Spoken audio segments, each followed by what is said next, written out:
Have you ever finished a book, closed the cover, and then immediately checked behind you? Because same. This year, I read some books that genuinely got under my skin.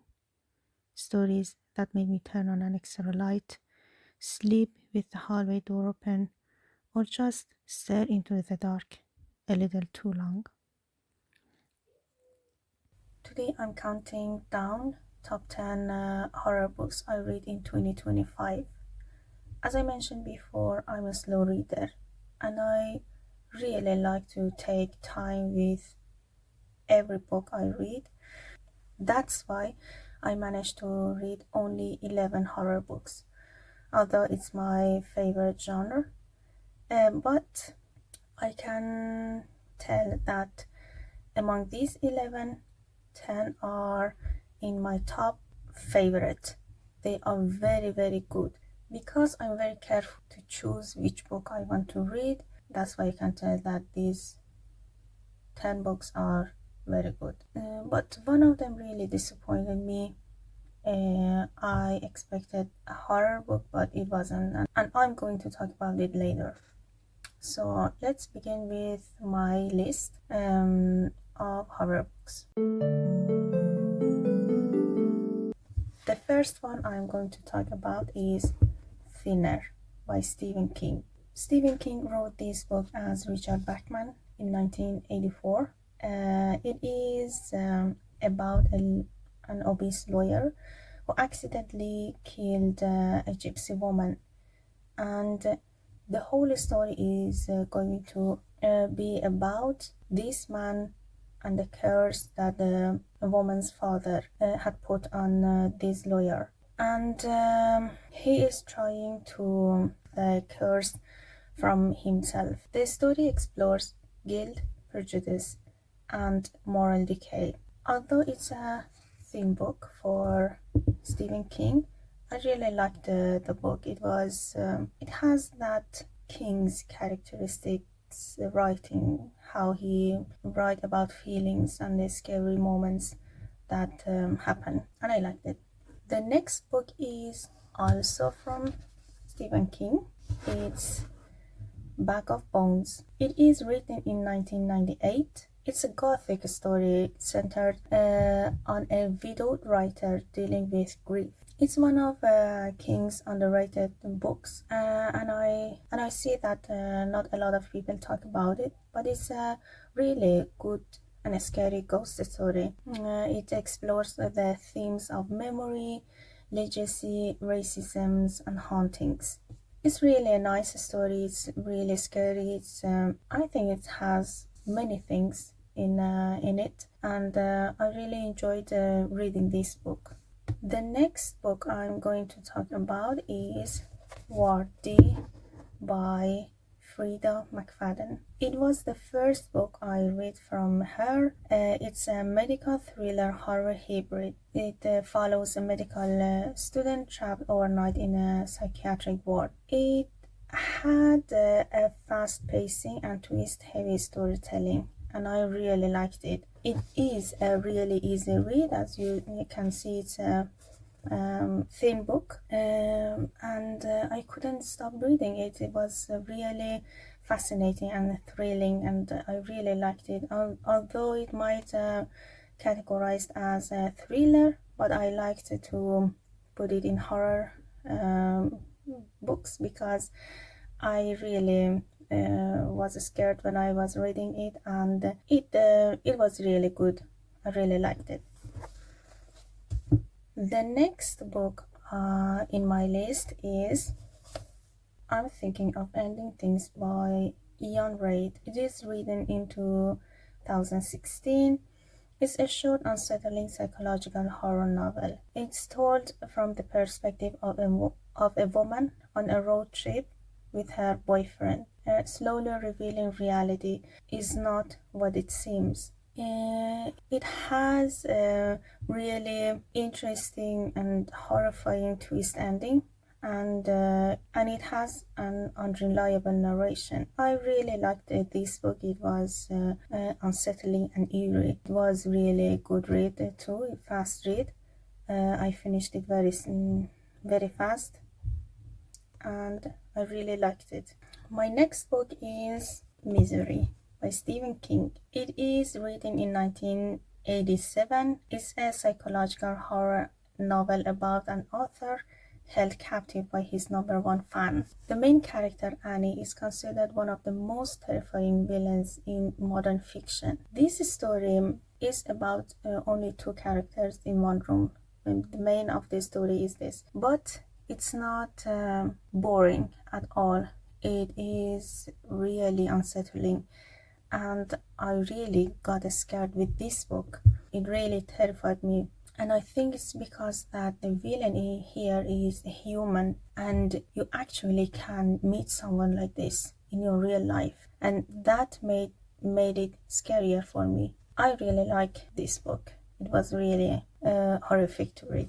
Okay, now we are in my top 5 books that they are really near each other. It's really hard to pick one before another, and I like them very much, and I absolutely going to reread them. The 5th book here is It by Stephen King. It is written in 1986. It's one of Stephen King's longest novels. It follows a group of kids in the remain battling a shape-shifting creature that feeds on fear. Pennywise the dancing clown is only one of its many forms. It is known for its childhood trauma themes and coming-of-age elements. It's considered one of King's most iconic works. As I mentioned before, it was the first King novel I read, and it really hit me in another level. I really love it. I'm going to reread it,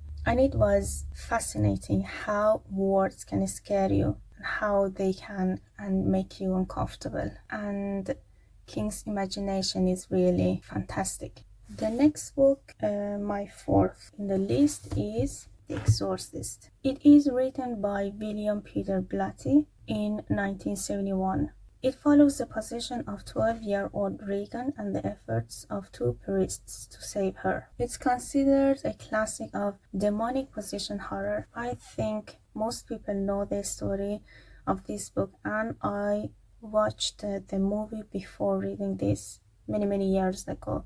So somehow I knew the story, but still reading it was really another experience. And I loved how the writer wrote about this little girl and the effort of her mother, how she tried so hard to help her little girl and how desperate she was, how they tried to find a reasonable answer for all these horrific things that happened to her, how desperate human beings can become when there is the matter of their little ones. As a mother, I felt it so much, and it really hit me in another level. It was really hard to read. It was horrific to see the little girl being possessed and all that things. I really love this book. It had both the horror elements a lot. It was one of the most horrific books that I've ever read. It talked about love and faith and many other things that made it a perfect story. Now we're here with top 3, and the 3rd place is going to be The Ghost Story by Peter Straub. It is written in 1979. It is often described as Straub's masterpiece, and it follows 4 elderly men who gather to tell ghost stories, but each is connected to a real supernatural event in the past.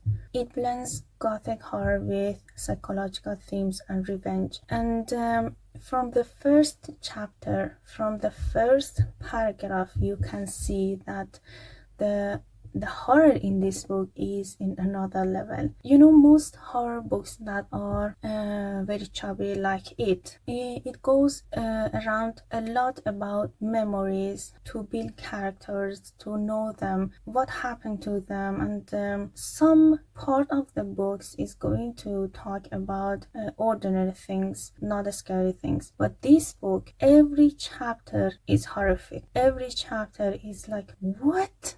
I read and I loved this book. It was really scary. It was really chubby, but the scary things never ends, and I really love this book. My top two books was really hard to decide, and the second place is going to be Dracula by Bram Stoker. It is written in 1897. It's the classic vampire novel that shaped modern vampire mythology. It is told through diary entries, letters, and newspaper clippings. It's not like an ordinary novel. It introduces Count Dracula, inspired partly by Eastern European folklore and Vlad the Impaler. It was, though not popular at first release, but it became one of the most influential horror novels of all time. It inspires other vampire stories, and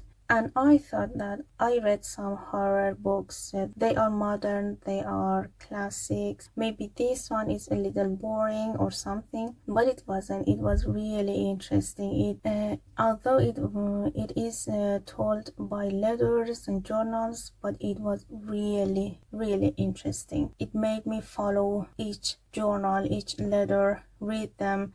And it's really interesting how he managed to write from different people's perspectives, how they see the world, how they see the events, and how they are going to write in their journals or letters. That was fascinating and horrific and unsettling, and I really like it. Okay, now we're here to my number one horror book that I really, really love. It is Pet Sematary by Stephen King. It is written in 1983.